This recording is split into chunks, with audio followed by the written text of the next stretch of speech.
First of all, I'd like to say good morning, teacher, and good morning, everyone.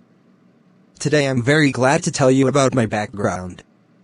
My name's Sengbora and I'm from Takeo province in Cambodia. I'm 18 years old and I'm single. I have 3 brothers and 2 sisters. I'm the youngest in my family. I study management at Bill Bright University and I study English part-time class in Level Elementary at United International School. In my future I want to be a manager at the big company in Phnom Penh and I want to run my own business also.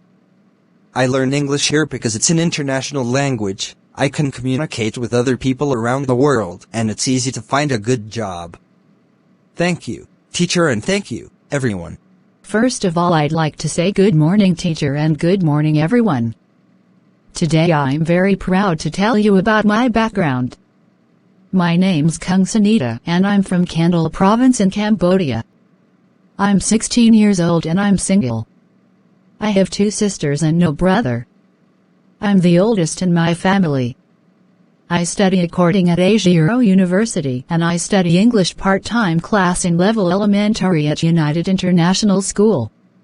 In my future I want to be an accountant at the big company in Phnom Penh. I learn English here because it's an international language. I can communicate with other people around the world and it's easy to find a good job. Thank you, teacher, and thank you, everyone.